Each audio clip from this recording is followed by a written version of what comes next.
Okay, I hope all of you are able to see my screen. So today we are going to start off on another module. So we have already completed two modules. We called module 0 as the, just give me a minute, I'm getting a message that my internet is not very stable. Right, okay.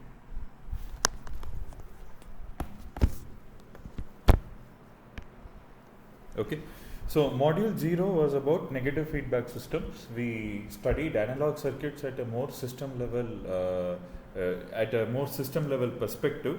We saw how feedback can help us and what are the parameters of feedback, what happens to frequency response and time domain response, the pole zero locations, the relationship between all these things. That was one part. And module 1 was about the devices in a PDK. So if you take a process design kit, we just had a brief overview of the CMOS process, right? We looked at the whole world of VLSI. You know, if you want to design a chip and get it fabricated, what are the elements that are offered by a foundry and what are the different problems with them, like what are the non-ideal behaviors, what about variation, mismatch, you know, all these things we looked at it.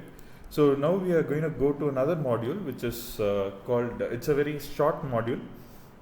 We look at noise and non-linearity. Okay, so this is also going to be slightly at a more conceptual level. The reason that I want to take this first is because I want to cover all the fundamental concepts and then jump into circuit design. So the next module will be on current mirrors, where we start designing circuits, and after that we'll go into amplifiers and OTA design, op-amp design and so on. Okay, so this will be probably either one lecture or two lectures. Let me see how much I can cover today.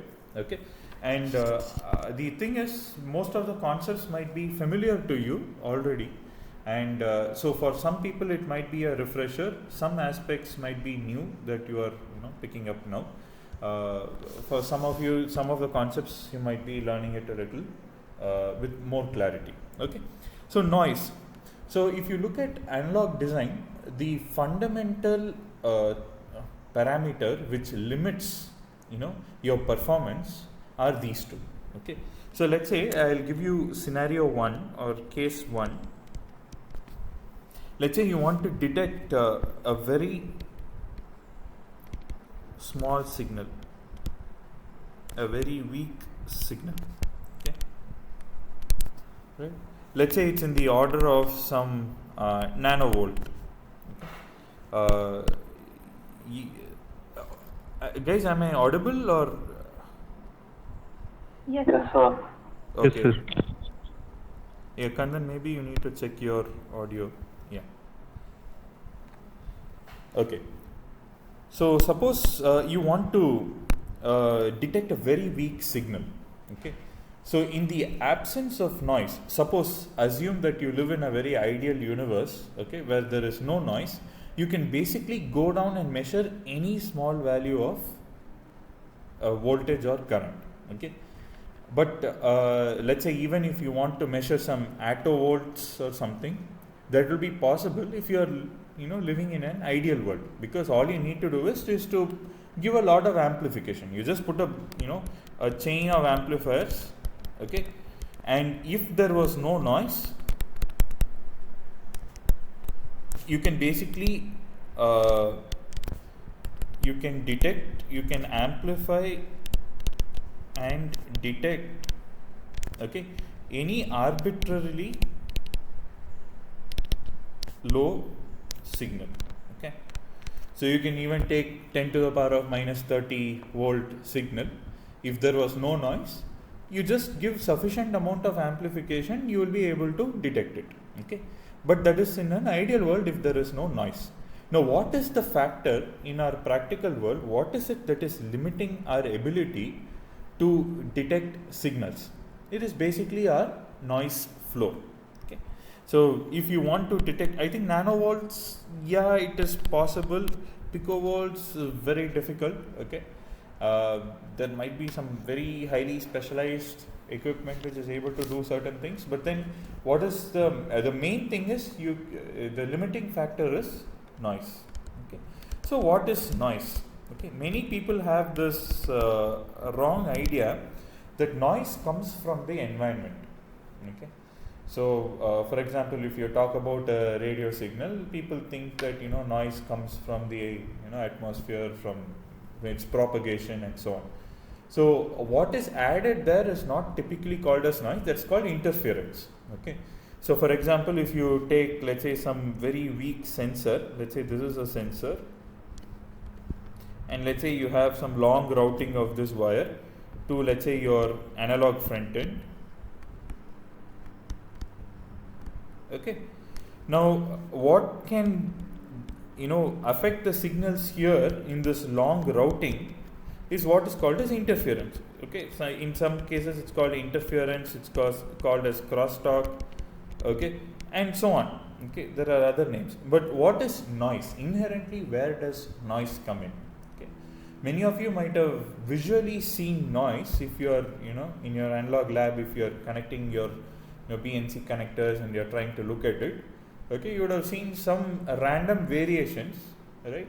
If you really reduce the scale, right, if you increase the resolution on the y-axis, you will see a lot of jaggedness. Okay, so that is some electronic noise. That can also be some interference which is picked up from the ambient. So all put together.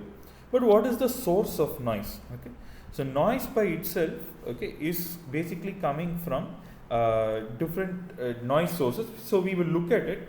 So before we go into noise, let me give you another case. Okay, let's case 2. Okay. Now, what happens if you many of you might have this, right? I think all of you would be using this VLC media player or some of these media players on your computers, right? And if you want to increase the volume, you keep increasing. Usually the other players don't allow you to go beyond 100%, right? But I think VLC and some other media players will allow you to increase the volume even beyond 100%, right? And what happens as you keep increasing, you come to a point where it starts distorting, right? Suppose you are watching some movie or something where the sound is very low, or let's say your headphones are not so great, or whatever be the case, right? Beyond a point, as you increase, what happens is you start getting distortion, right? Or you encounter what is called as non-linearity. Okay, so on one hand, in case 1, we were talking about the problem of detecting very weak signals, right? And what was limiting us was noise. Okay, because of noise, like you can't go below a certain level. Okay, and in the other case, non-linearity is the opposite end, where you have very large amplitude signals. Okay, so for example, if you have an IC op amp, let's say you are designing an op amp in, let's say, 180 nanometer technology, where the supply voltage, let's say VDD is 1.8 volt. Okay, let's say you have an op amp, alright, and this op amp has been designed in 180 nanometer technology. Let's say you are designing it, and the supply voltage is 1.8 volt. Let's say this op amp's gain is 1000 volt per volt. Okay, and let's say you are giving a 10 millivolt signal. Okay, so what will be the input 10 millivolt differential signal? Okay, let's say it's a sinusoidal signal like this, right? So what will be the output? Basically it will be 10, it's supposed to be 10 volt if you linearly correspond, right? So 10,000 into 10 millivolt will give you 10 volt, right? 1000 into 10 millivolt. Now this is not possible. Okay, why it is not possible? Because before it can reach anywhere close to 10 volt, okay, you are limited by the supply rails, and the supply rails here are 1.8 volt and 0. Okay, so your sine wave will basically look more like a square wave. Okay, because it just gets chopped off. Okay, so what limits your performance at the higher end is basically non-linearity. Okay, now even if you don't give a very large, let's say if it is not, this is very hard clipping. Now what can happen is, if let's say this is you also have what is called a soft non-linearity, right? let's say this is your sinusoidal signal. Okay, if there is some non-linearity, it will be fairly linear here, and here it will kind of start getting non-linear. Okay, something like this. Okay, now we will look at the effects of non-linearity, the origin of non-linearity. So these are the two extremes. Okay, if you go and try to detect something very, very small, noise will bite you.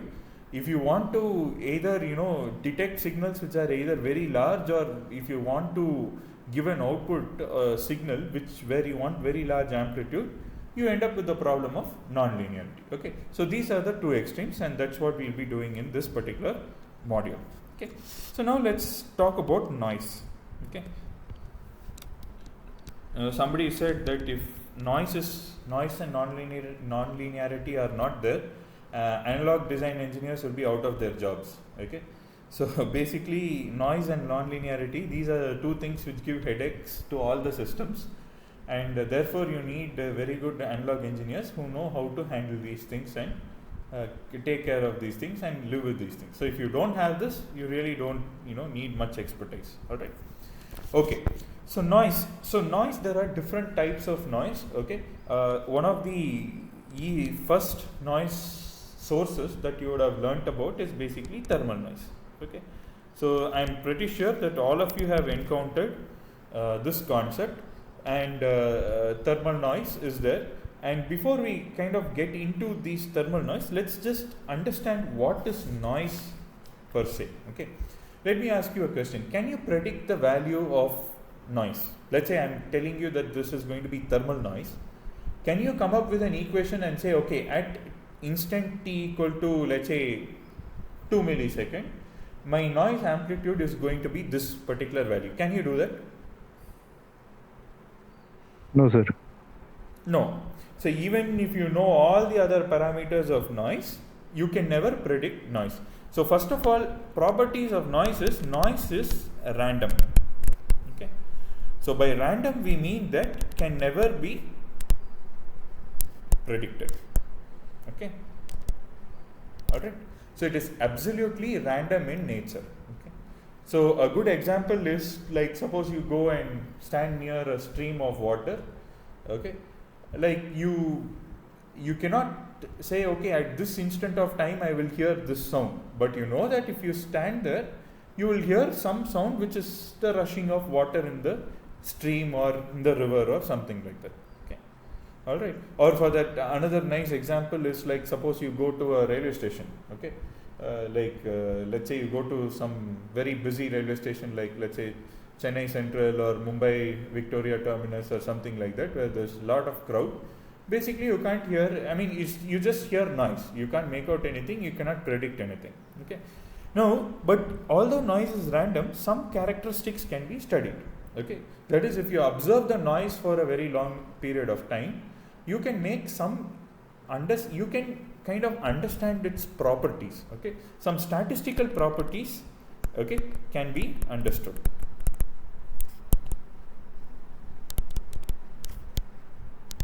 Can be, let's say, derived or understood. Okay. So you look at electronic noise. Let's say you observe it for a very long period of time, and then you can say, you can kind of say this is the behavior of the noise. Okay. What are the behavior of the noise? One is the mean value. What is the mean value of noise typically? 0. It's usually 0. Okay. So the mean value, that is, if you just take the average over a very long period of time, typically electronic noise is 0. Okay. But does that mean that noise power is 0? No. Okay. You can always measure what is called as the average power. Okay. How do you measure average power? Let's say you have let's say you have resistor. You want to measure the noise of a resistor. Of course, to do that you need to have some pretty fancy equipment, because otherwise the noise of the measuring equipment itself will kind of be more than that. But let's say you are able to measure it. Okay. So how do you measure power? You basically say 1 over t, some observation period of time, right? So, and you can say minus t by 2 to plus t by 2. Okay. And v squared t by some load resistor dt. Okay. So that is to say that you have some noise source, okay, and going into some resistor, and you are looking at this voltage, okay, V of t. And if you are taking how do you find out the power? Basically you say V squared by RL, and you integrate it over a time period of t, and that is your average power. Okay. Now what happens is, for the statistical signals like this, for random signals like this, you basically increase the time period over which you make this observation. So t tending to infinity, 1 over t integral of V squared of t by RL dt is basically how you measure the average noise power. Okay. Now when it comes to noise, you can see that there is a dependence on this load resistor RL. Okay. Now when you are trying to, let's say, design an op amp, that's what we are going to do in this course, okay, or whether you are designing any other circuit, if you are going to say, okay, like for example, let's say you take an op amp data sheet, all right, and your op amp data sheet, if it says at this load impedance, okay, this is going to be my noise performance, then you are pretty much fully lost, correct? Like what happens if you have a different load impedance? Okay, let's say the op amp data sheet is telling you that, you know, the noise performance is so many nanovolt per root hertz, you know, if your load resistance is 1 kilo ohm, then automatically your next question will be, if my load impedance is 5 kilo ohm, what happens to the noise? Okay, so this is a very bad way to represent noise, and therefore what is universally accepted is basically to say that the noise average power is basically taken as limit t tending to infinity 1 over t integral minus t by 2 to t by 2. You just take it as v squared of t dt. Okay, so you just make it independent of the load resistor. You only look at the voltage. Okay, and then of course for different load resistors you can multiply with 1 over RL to find out what is the actual power. But from now on, when we say, you know, noise average power, we basically say that it is either you can say that it is for a 1 ohm load resistance, or you can say that it is independent of the load resistance. You only look at the voltage square. Okay, so this is the terminology that is universally used for denoting and understanding noise. So RL is basically dropped for the convenience, and the actual power you will get by putting this PAV divided by RL. Okay, so just keep that in mind. All right. Now, when you say one source is more noisy than the other, okay, let's say you have one particular circuit. Okay, this is circuit 1 and this is circuit 2. Okay, the way you can say that one is more noisy than the other is by looking at the average power. Okay, and then you can say that one is more noisy than the other. All right. Now, what has you typically, if you take any data sheet, you will see, you know, something this noise being denoted in a little different way sometimes. Okay. Now we talked about average power. From this, you can also define what is called as an RMS noise voltage. Okay. Now, what is RMS noise voltage? This is nothing but root of PAV. Okay. Now, please understand, PAV is in the order of volt square. Okay. All right. It is basically this particular formula that we are talking about. It is independent of RL. Okay. And RMS noise voltage is taken by just taking the square root. Okay. Another important aspect that we are interested in when we talk about noise is to look at its frequency domain information. Okay. So in time domain, okay, we say that it has a certain average power, or rather an RMS noise voltage. Okay, it has a mean of 0. This is in the time domain. In the frequency domain, how does it behave? Okay, is it flat across frequency, or does it have some kind of a frequency dependence? So these are the questions that we ask, and so we look at what is called as the noise spectrum. Okay, so basically, how do you form a noise spectrum? Okay, again, let's take for example some noise source, okay, or some circuit. Okay, you want to basically measure its noise. you pass it through multiple bandpass filters, okay, and each bandpass filter has a 1 hertz bandwidth, okay, and it is centered at different frequencies, all right. And now here, whatever passes through this ideal bandpass filter, you square it, okay, and then you take its value, right. So like this, you have bandpass filters at each frequency, okay. Let's say this is at f1, this is at f2, and so on, and all these values are squared, and then you combine this information and you end up with what is called as your noise spectral density, okay. So this is what is called as the noise power spectral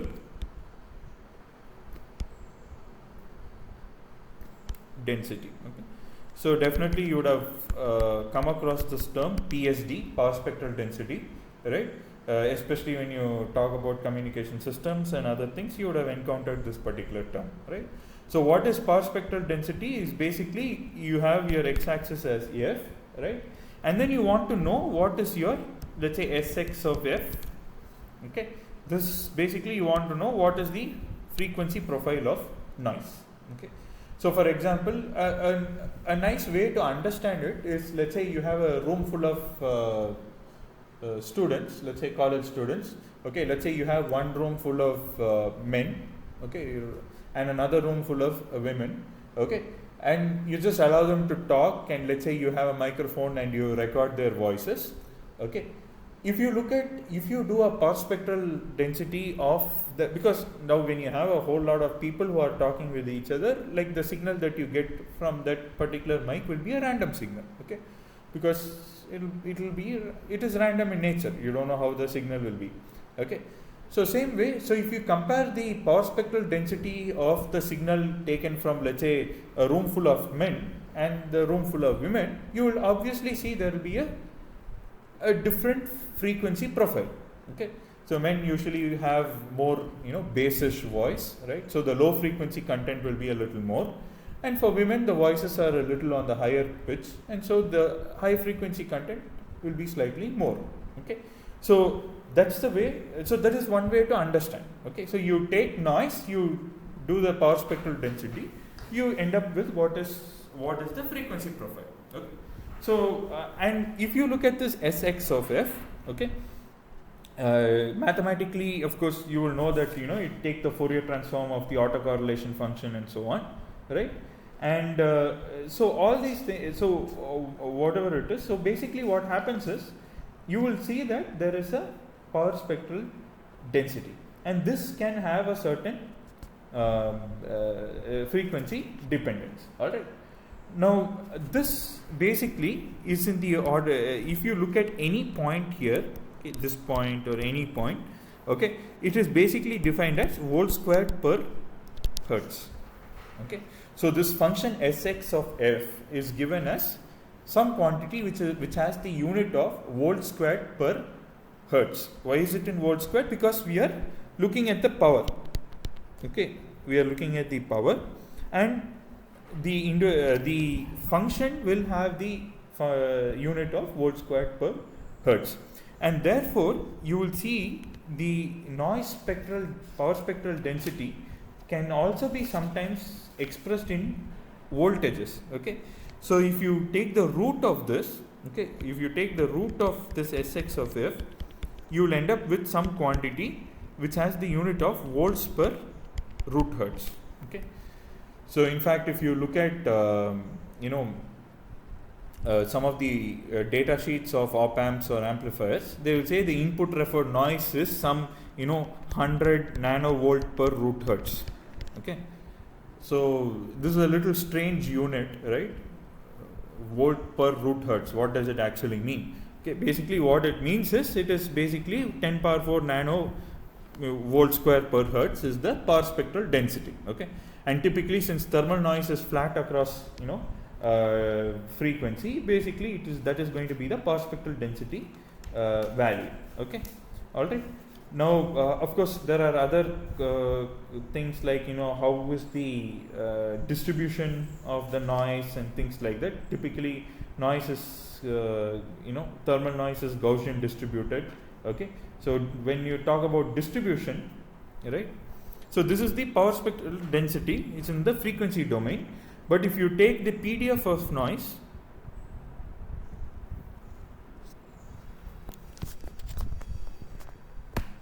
hello. Hello, yes sir, you're on. Yeah, I think I got disconnected. I'm sorry. I'm in the institute and I don't know why I'm having, network connection. So up to what did I cover, or rather, up to what were you able to?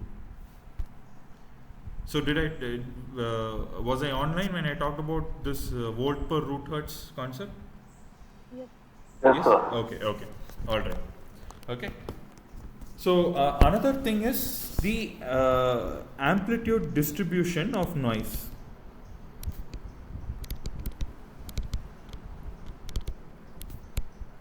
Okay. So typically you will say, thermal noise is, Gaussian distributed, right? So what does it mean?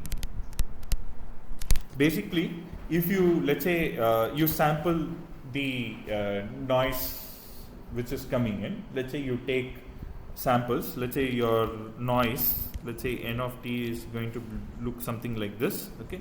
Let's say this is your noise, okay? Let's say you take a lot of samples, okay? And then you form a histogram, all right? You have the histogram of, let's say, okay, let's say, if the value is, so it is going from, plus or minus and so on, right? So let's say this is 0, and then let's say this is some 10 nanovolt, and this is 20 nanovolt, and minus 10 nanovolt, minus 20 nanovolt, and so on. Okay? I'm just giving you an example, okay? And you look at the number of instances where you have this value. Okay. Now this, if you start plotting a histogram plot, okay, it will kind of have a Gaussian behavior. Okay. So basically, if you sample the noise and observe it for a very long period of time, and you plot the kind of histogram plot, okay, saying, okay, how much noise you got, okay. Sometimes they may just take the modulus of noise and plot it, okay. Typically, I think, I'm sorry, that's the way it is usually done. Okay, let's say this is 0, it's the modulus. Let's say then this is 10 nano, this is 20 nano, 30 nano, 40 nano, 50 nano, and so on, okay. So you take the modulus of noise and then you plot how many times it recurs, you will get this Gaussian distribution. Okay, so this is the amplitude distribution. Don't confuse this with power spectral density. So this is the x-axis is f. Here the x-axis is the actual value. Okay, the value of that. Okay, correlated, uncorrelated sources. Of course, mostly we assume that noise, in most cases, most circuits is uncorrelated. Okay. It need not be in certain cases, but mostly we will see that noise is uncorrelated. Okay, and so if you have uncorrelated noise, what can you do? Basically, you can add the noise powers. You can't directly add the noise voltages. Okay, let's say you have noise source 1, and let's say this is noise source 2 and noise source 3. Okay. Basically you can, and let's say they are all kind of coming together, adding up. The way you can do it is basically you can say P total noise average power is PAV1 plus PAV2 plus PAV3. Okay. In other words, like if you talk about a Gaussian distribution, basically the energy in the noise power is given by sigma squared. Right, variance squared will give you the noise power, right?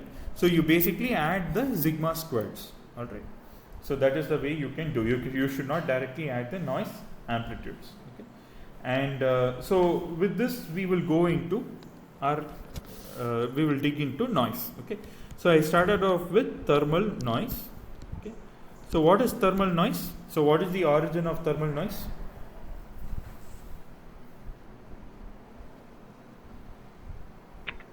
Vibration of atom. Correct. So it is basically the random motion of electrons. Okay. So random motion of electrons in a conductor. Okay, so people start from Brownian motion and things like that. So whatever it is, as circuit engineers, we know that if you take, let's say, if anything has got some conductivity, or in other words, where your resistance is not infinite, finite resistance is there, it can be modeled as, a noise with a voltage source, with a noise voltage source. So always remember that we only talk about Vn squared. Okay, so this is an ideal noiseless resistor. Okay, an actual resistor. Okay, so if you have an actual resistor, okay, a physical practical resistor, it can be modeled as an ideal resistor with the noise source in series. Okay, now what is the power spectral density of this particular thermal noise?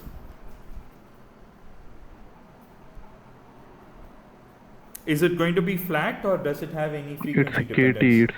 It's a constant, sir. It's a constant, right? So if you look at the frequency profile, you will basically have, a constant, right? You will have a constant, and as you mentioned, the value of the power spectral density is 4 kT/R. Okay, so the power spectral density is given by 4 kT/R, and if you want to know what is the total noise which is between, let's say, F1 and F2, how will you find it out? It is basically 4 kT/R F2 minus F1. Alright. So, or in other words, integral of the SV or Sx of f over the frequency range that you are interested in. Okay. In general, you can say that the integrated noise in a certain bandwidth can be taken as Sx of f df, okay, from, let's say, F1 to F2.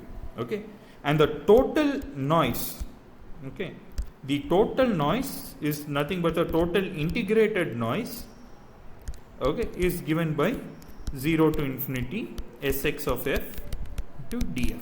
Okay, so this is the total integrated noise power. All right, and this will be equal to your PAV that you would get. All right, so this is a relationship that you must always keep in mind. Okay, so if you have a certain noise power from a certain noise source, that will be equal to the total integrated noise power from 0 to infinity while integrating this Sx of f. Okay, all right. Now the same way, suppose you have some transfer function. Let's say you have this resistor, okay, and let's say you have a capacitor. All right. Now in this particular circuit, okay, let's look at V out. Okay, we know that. So again, just to revise our basics, does a capacitor have noise?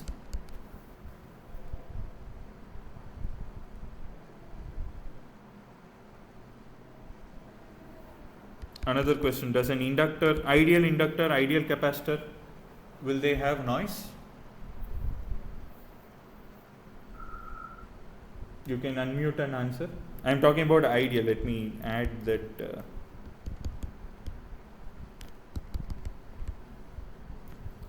Does an ideal capacitor produce noise? No, sir. No.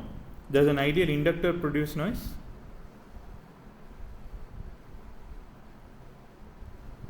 Ideal inductor also does not have noise. Okay, so an ideal capacitor and an ideal inductor, there is no noise. Okay, so a real inductor will have, this with the series resistance, and this series resistance will produce noise. Okay, same way a capacitor can be denoted as some capacitor with some shunt resistance, or some series resistance sometimes if you talk about the lead resistance and so on. So that will again produce noise, but the ideal capacitor or the inductor by itself does not have any noise. Okay, so in this case, let's say you have an R and a C. Okay, so obviously you will know that this is a low pass filter network, right? And RC is a low pass network, correct? Of course, at least when you are taking the output across the capacitor. Okay, now how can we draw this particular? How can we understand the noise behavior of this very simple circuit? So basically, only this has noise, right? Let's say this is the Vn squared with a dash on top. Okay, so basically it means that it's the power spectral density. Okay, you have this R and then you have capacitor C. You are looking at the output. Okay, now basically this is a low pass filter, right? So what is the transfer function here? V out by V in. V out by, let's say, the input. If you just take the transfer function, you can write it as 1 plus SRC, right? Basically it becomes 1 by SC divided by, so you can write it as 1 by SC divided by R plus 1 by SC. You bring the numerator, the SC down, you basically get this. Okay, this is your transfer function. Okay, now we know from our understanding of noise, I'm pretty sure you would have you would have learned this. So the output power spectral density S out of F, okay, can be written as what? The SR of F, where SR is the power spectral density of the resistor, multiplied by the transfer function V out by V in of j omega magnitude square. Okay, because we are talking about powers here, it's a power spectral density. This is a power spectral density quantity. This is also power spectral density quantity. So in general, you can write it as S in of F into magnitude of H of F the whole square. Okay. So if you have any noise source which is modified by a certain transfer function, you always take, okay, the transfer function can be a constant also. Like we will look at it when we start looking at amplifiers and so on. But in general, the way in which we analyze it is basically the input noise spectral density multiplied by the square of the magnitude square of the transfer function. Okay, so our S out of F can be written as what? S out of F can be written as 4 kTr into 1 by magnitude of magnitude square of 1 by 1 plus SRC, right? So what does that evaluate to? It becomes 1 plus j omega squared, right?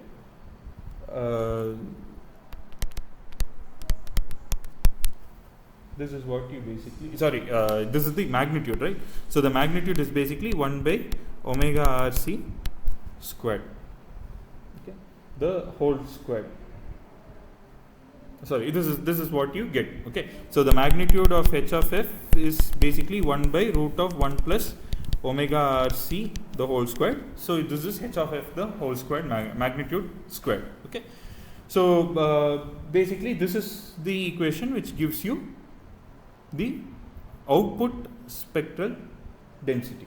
So how will this behave? So you can write it as 4 kTr divided by 1 plus 4 pi squared F squared R squared C squared. Okay, so basically this has a 1 over F squared dependence. Okay, so you can say that the input power spectral density, okay, and the output power spectral density are going to be something like this. Let's say this is your SR of F and this is your S out of F. Okay, so if you evaluate this transfer function, so this is basically 4 kTr, right? Here what happens is basically at F equal to 0, if you set F to 0, the starting point is still 4 kTr, and as F starts increasing, it starts falling down, okay, something like this. Okay, all right. So this is basically your output noise spectral power spectral density profile. Okay, basically what can you say? The noise is getting filtered out by this RC. Okay, because of this RC, the noise is getting filtered out. Okay. Another thing that we are very interested in is basically what is the, now we know that the noise is getting filtered out. Okay, so does it mean that my total amount of noise is reducing?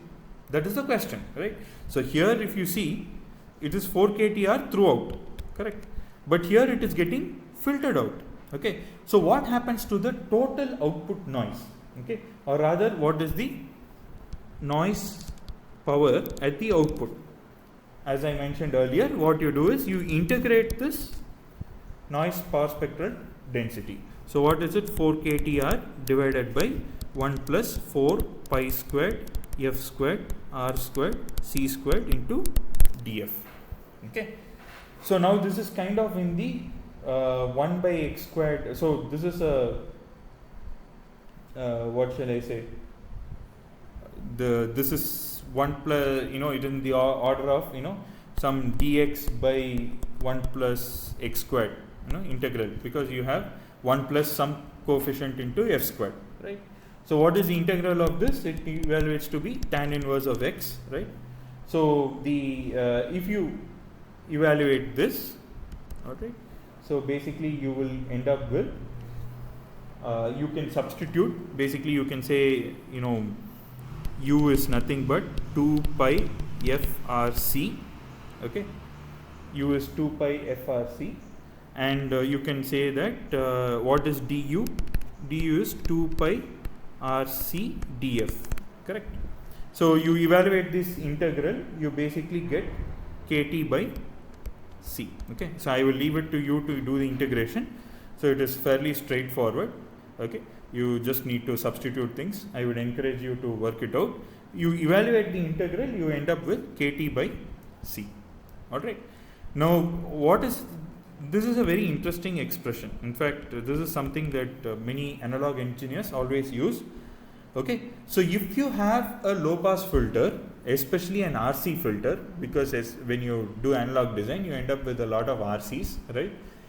So if you have a low pass filter formed by an RC, the total noise ends up being kt by c. Okay. The interesting point is this is independent of R. Correct.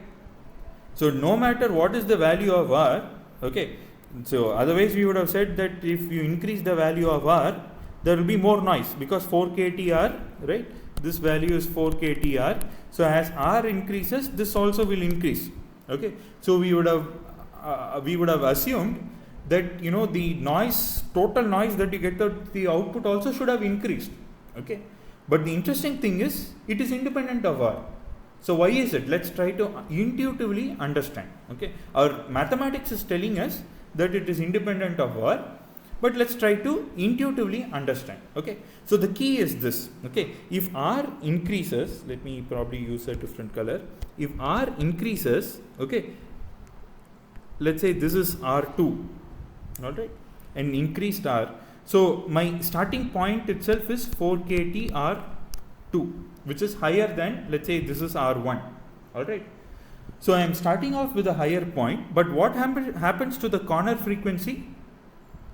The corner frequency typically is given by 1 by RC, right? So what happens is you start off with a higher point, but then you come down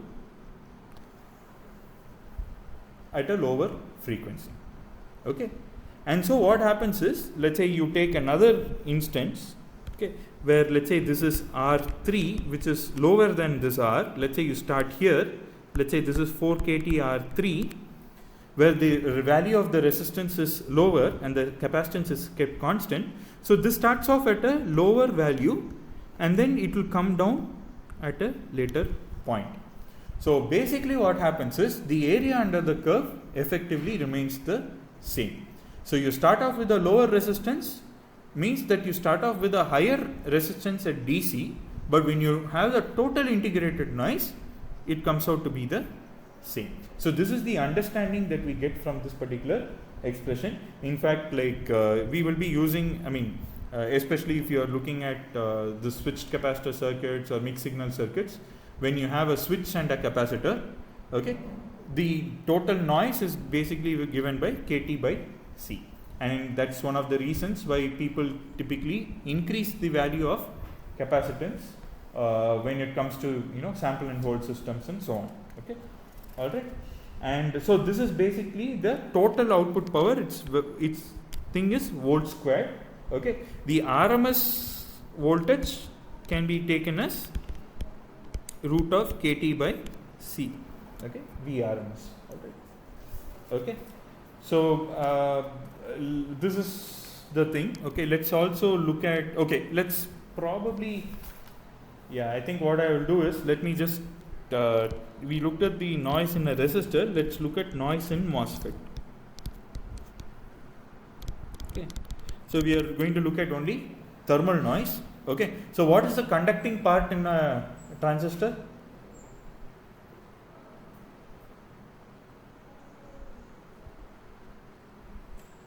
If you take a MOSFET, right? So where to where does current flow? Do you have any current flow into the gate? No. No, there is no current flow in the gate. Okay, of course at deep submicron levels you'll have some nanoamps kind of current, but let's ignore it for all practical purposes. Right? Where is the current flow basically? Source to drain. Yeah. For So NMOS typically it's drain to for an NMOS it is drain to source. For a PMOS it is source to drain. Okay. So as we saw, thermal noise comes in a part where there is conduction happening. Okay. So how can we represent noise here? So we can guess that noise can be understood as, a current noise. Okay. It is represented as a IN squared bar. Okay, IN squared bar meaning it is the noise power spectral density. Okay, and the value of this noise power spectral density is 4 kT gamma gm. Okay, now gm is our transconductance. All right, and gamma is basically a process factor. Okay, it's a constant. In long channel MOSFETs it was somewhere close to 2/3. Okay, in short channel MOSFETs it's different. Okay, it's I think almost 1/3 or some different factor. Okay, alright, so basically gamma is a constant, okay, which will be given by the foundry and estimated and given by the foundry. Okay, so basically there is the noise in a MOSFET is modeled. Okay, the noise in a MOSFET is modeled as a current source, a noise current source whose noise power spectral density IN square bar is given by 4 kT gamma gm. Alright, so this is the way we understand noise in a MOSFET. Alright, there is also flicker noise. We will see that tomorrow. The other things we will continue tomorrow. Okay, hopefully in tomorrow's class I'll try to wind up noise and also have a short brief discussion on non-linearity, and hopefully I'll wind up this module by next class. Okay, any doubts or any questions? Okay, so Sir? yeah, Sir, when we compare the noise average power of circuit 1 and circuit 2, when circuit 1 is greater, you said circuit 1 is more noisy. But shouldn't we consider the amplitude of the actual signal, required correct. So the signal? and SNR, then- so correct. So basically, probably that was a more sweeping statement that I made. I will kind of qualify it later as we go into noise representation, probably next class. Okay, so the thing is, SNR is different. Okay, so SNR is what? Signal to noise ratio. Okay, so that is the thing. We are only talking about the noise power that is coming out. Alright, so I don't know where I talked about it. Yeah, so if let's say you are only measuring the noise coming out of circuit 1 and noise coming out of circuit 2, the way you can say that the noise of one is greater than the noise of the other is by looking at the noise average power only. Okay, you can't just look at the instantaneous voltages and keep comparing, because sometimes one will be greater, the other will be smaller, and vice versa. Okay, so the way you can make a comparison is only by looking at the noise power. So that was the point that I was trying to make. Okay. Okay, sir. Yeah. Of course, we will look at input referred noise and things like that. And some of you have taken the RFIC course in the previous semester, I think most of this material is kind of a repeat. So, but for others, it might be a refresher, or some aspects might be new. Okay, so thanks everyone, and have a nice day. Yeah, someone had one question is, will there be noise due to the parasitic capacitances in MOSFETs? Okay, the parasitic capacitances by themselves, see, a capacitor will not produce noise, alright? The capacitance might have some resistive component which can produce noise, okay, but typically that is very negligible. So when we do noise analysis in a MOSFET, we do not consider those things, okay. In another sense, it is not called as noise, it is called as interference or crosstalk from many times the word is very loosely used. The word noise is loosely used. Okay, there is what is called a substrate noise. Okay, substrate noise, although it bears the name noise, it is not from inherent qualities like this Brownian motion of electrons, or for that matter flicker noise origins. Okay, substrate noise comes from leakage from some other circuit to your particular circuit through the substrate. Okay, I'll discuss about it when we come to it. Okay, so you might have seen that the parasitic capacitances are making the substrate noise coupling or substrate coupling worse. Okay, so that is a different thing. That is not the noise about this. That's not this particular noise. Okay. So that's more about interference and coupling between circuits and so on. Okay, so the parasitic capacitance by itself does not produce any noise. Okay, the resistance associated with the parasitic capacitance will produce noise, but typically that kind of is combined as a package together and considered as the drain noise. That's it. Okay, I hope that answers your question. Okay, so thanks everyone, and have a nice day.